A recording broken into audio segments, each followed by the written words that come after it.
শুধু একটা বাঁধের ফলে যে এত পরিমাণ ক্ষতি, সেই ক্ষতি শুধুমাত্র আমরা বাংলাদেশে ভাটিতে আছি তাই না, আমরা ক্ষতিগ্রস্ত হচ্ছি তা না, তার দেশও কিন্তু ক্ষতিগ্রস্ত হচ্ছে। তো সেই জন্য আমি মনে করি দুই দেশের জনগণের উচিত এটার ব্যাপারে সোচ্চার হয়ে এই বাঁধগুলো সমূলে করে দেয়া। আমার একটাই মাত্র পরামর্শ যে ভারতে যতগুলো নদীতে বাঁধ দিয়েছে প্রত্যেকটি বাঁধ খুলে দিক। এটা কোনোটাই কোনো দরকারই নাই তাদের। আমাদের যে আন্তর্জাতিক নদীর যে আছে, নদীর প্রবাহ থাকবে, সারা বছর ধরে আমার এখানে জল আসবে, আমরা ব্যবহার করবো, তারাও ব্যবহার করবো তার অঞ্চলে যতটা। তাদের এই বাঁধও দেওয়ার দরকার নাই, জল আটকিয়েও রাখার দরকার নাই, মানে অসময়ে ছেড়ে আমাদেরকেও সর্বনাশ করার দরকার নেই। এবং তার দেশের জনগণের জন্য আজকে তার দেশে 330টা হচ্ছে আশ্রয় শিবির করেছে। আমি মনে করি ভারতের যে যারা জনগণ, জনগণ আমাদের সবসময় ছিল, আমাদের সাথে ছিল এই গণ আন্দোলন যেটা আপনি বলেছেন। তো এখন উচিত হচ্ছে তারা যে জলে ডুবে যাচ্ছে, তাদের হাজার হাজার হেক্টর জমির ফসল নষ্ট হয়ে গেছে, তাদেরও উচিত হচ্ছে এইটার ব্যাপারে আন্দোলন করা যে কোনো গেট থাকবে না, বিদ্যুৎ উৎপাদনের আরো বহু প্রক্রিয়া আছে, সেই প্রক্রিয়া অনুযায়ী তারা বিদ্যুৎ উৎপাদন করুক। এই জলবিদ্যুৎ বাঁধ, বাংলাদেশের সঙ্গে যতগুলো নদীর সংযোগ আছে প্রত্যেকটি বাঁধ খুলে দিয়ে মানে ওই বাঁধগুলোকে করে দিক না, প্রাকৃতিক ভাবে। যে জলবিদ্যুৎ তো আছে পৃথিবীর দেশে দেশে, জলবিদ্যুৎ সবচেয়ে জনপ্রিয় এবং সবচেয়ে ভালো বিদ্যুৎ, এবং সবচেয়ে আমি মনে করি যে সেফ বিদ্যুৎ উৎপাদন পৃথিবীর দেশে দেশে আছে। কিন্তু কোনো দেশে আমি শুনিনি যে অন্য দেশ এই ধরনের বাঁধ নির্মাণ করে আরেকটা দেশকে এরকম পানির সংকটে ফেলে দেয়। এটা পৃথিবীর কোথাও নাই। সারা না না পৃথিবীতে একটা দেশের সাথে আরেকটা দেশ এভাবে তো কানেক্টেড সারা পৃথিবী, কিন্তু কেন বাংলাদেশকে এভাবে নির্যাতিত হতো? এখন ওই ওই মানে বিষয়টা হচ্ছে, আমি প্রথম থেকেই বলি যে এরা কিন্তু ইচ্ছা করলে ধীরে ধীরে, আগে যেটা বলেছি, ধীরে ধীরে এই জলের প্রবাহটা ছেড়ে দিতে পারে। যখন বেশি বাড়ছে তখন কিন্তু আমাদের এই নদীর নাব্যতাও থাকে, স্রোতও থাকে, সবকিছু। তারা তো তা করছে না, একেবারে বন্ধ করে দিয়ে তাদের ওভার ফ্লাড যখন হচ্ছে তখন ছেড়ে দিচ্ছে। এতে কি হচ্ছে, তাদের ওখানে প্রচুর ভূমিধস হয়ে গেছে, তাদের অঞ্চলগুলোর কিন্তু ভূ প্রকৃতি নষ্ট হয়ে যাচ্ছে। এবং আমি বলছি যে এটা যেমন আমাদের ক্ষতি, তাদের জন্য ক্ষতি। তো সেই কারণে জনগণ, ওই ভারতের জনগণের এই ব্যাপারে সোচ্চার হওয়া উচিত যে কোনো মানে কোনো বাদ থাকবে না। এবং জলবিদ্যুৎ দরকার নেই, এই এখান থেকে যতটুকু উৎপাদন হয় তার চাইতে আরো আজকাল বহু ধরনের প্রক্রিয়া শুরু হয়ে গেছে। এমন দেখা গেছে যে ফ্রি এনার্জি সিস্টেম নতুন চালু হচ্ছে, আমরা দেখছি বিভিন্ন জায়গায়, যে কোনো লাগে না, অটোমেটিক করে। তো সেই আরো আধুনিক প্রযুক্তি তৈরি করে, সৌর বিদ্যুৎ আছে, অনেক কিছু আছে, অন্য ধরনের যত যত প্রক্রিয়া আছে সেগুলো করা। নদী তো শুধুমাত্র বিদ্যুৎ উৎপাদনের জন্য না, এটা তো ভূ প্রকৃতির মানে ক্ষতি হচ্ছে, জলের স্তর কমে যাচ্ছে, মাছের যারা জল যে প্রাণী আছে তাদের বিচরণ ভূমি নষ্ট হচ্ছে, নিচের আমাদের ভবিষ্যতে বহু এলাকাগুলোতে মরুভূমি তৈরি হয়ে যাচ্ছে।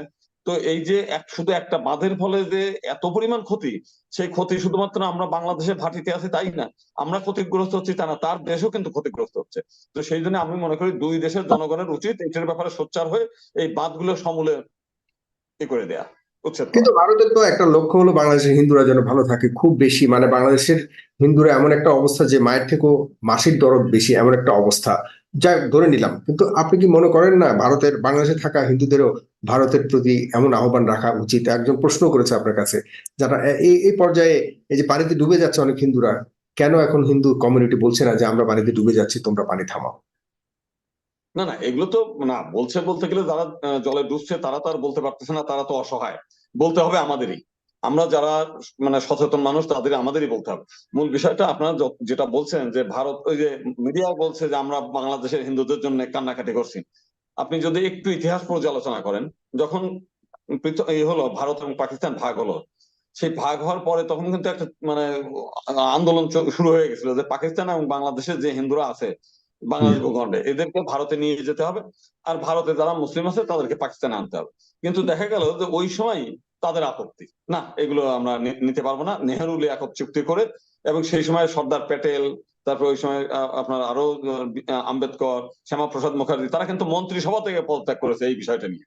তার মানে ভারত বলছে যতটা বলে, আপনার এই স্বাধীনতার 47 সালের পর থেকে এখনো পর্যন্ত একটা উদাহরণ দেখাতে পারবে না যে বাংলাদেশের হিন্দুদের জন্য তারা উপকারী কোনো কিছু করেছে। এটা হচ্ছে তাদের একটা বাগাড়ম্বর আর ওই এলাকার কিছু রাজনৈতিক প্রোপাগান্ডা। অতএব আমি মনে করি যে বাংলাদেশের হিন্দুদের জন্য তারা কখনোই কোনো অবদান রাখে নাই, এখনো তার সম্ভাবনা কম।